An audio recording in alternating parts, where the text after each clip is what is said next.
check out your forecast. Exactly. Good morning to you. That rain is going to fill in today from south to north, and the wind is also going to increase. Other than that, we see a lot of clouds and temperatures are going to stay cool. Out the door now, it is still dry. We have temperatures mainly in the 50s, 58 in Boston, 49 in Worcester. The breeze has already picked up out of the north to northeast, and you're definitely feeling more in the way of gusty conditions across the Cape and the islands. Now, looking at radar and satellite, you can still see the rain is offshore, so some showers knocking on the door of Nantucket.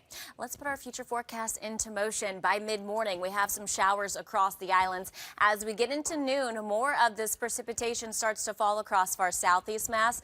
And again, the farther north that you get, that's where you have some drier time for compared to everyone else for today. But through this afternoon and this evening, this rain is going to continue to fill in, and it's just going to pick up tonight and into tomorrow, where the peak of the event is really going to be tonight and into tomorrow as well. So temperature trend looks like this. We mainly stay in the 50s throughout most of the day, upper 50s, close to 60 degrees for some of us.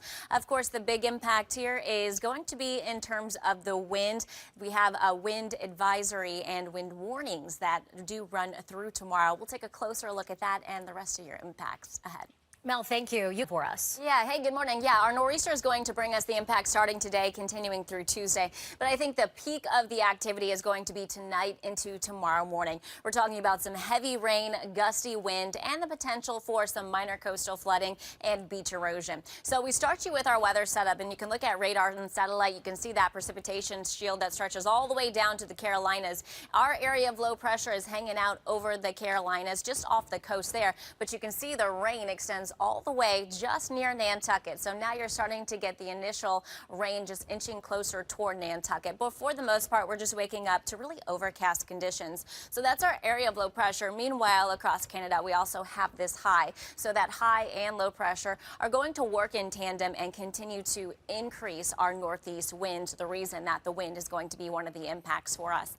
So let's start you through our future forecast. The moral of our weather story today is the earlier that you get out, the better. And the farther north that you are today, you're going to have more time to be outside. So you can look at our future forecast. We're waking up to overcast conditions. By mid-morning, we have showers that are already across parts of the Cape and the islands. This rain continues to fill in from south to north as we get through midday into the early afternoon, still near the city of Boston through areas south of the Mass Pike. But as we go into the afternoon, this is when it's going to continue filling in off to the north. So you have rain showers that you're contending with there through the evening and overnight. I think some of those showers could turn a little bit more heavy, waking up to scattered showers with embedded downpours come tomorrow morning. And then we keep with the waves of moisture at times through tomorrow, although this latest run is looking a little bit more promising in terms of having a little bit of a lull. Nevertheless, we'll still have those showers with us, and then at times some heavier pockets start to rotate on in, especially heading into Monday night. And again, into Tuesday, we have some of those scattered showers around.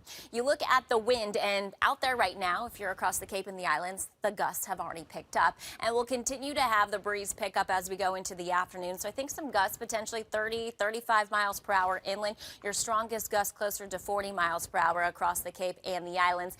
This is just going to pick up overnight and into tomorrow. So today, take the time, bring in your Halloween decorations, do that double check on your boat to make sure it's secure, because the gusts are really going to pick up overnight by tomorrow, and that's the peak of the event in terms of our wind. They're still pretty strong as we go throughout tomorrow out of the north and east. Monday night into Tuesday, the wind won't be quite as strong, but it'll still be breezy out there. So a closer look, wind advisory for gusts up to 50 miles per hour across the Cape, as well as a high wind warning, gusts up to 60 miles per hour across the islands. What does this mean? Well, gusts in these ranges could lead to some tree damage that could knock down tree limbs, bringing down a few power outages. While inland, I think we're talking about some gusts closer to 40 miles per hour.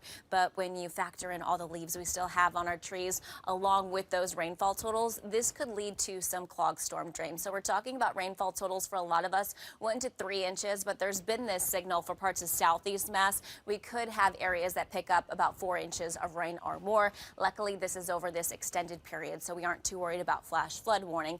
But there is a coastal flood advisory, mainly for our east-facing beaches. You have this onshore wind along with some higher tides, so that could lead to some shallow pockets of flooding along our shore roads. Today, high temperature close to 60 degrees, overnight in the low 50s. Tomorrow and Tuesday, we're in the upper 50s. The sunshine returns by Wednesday.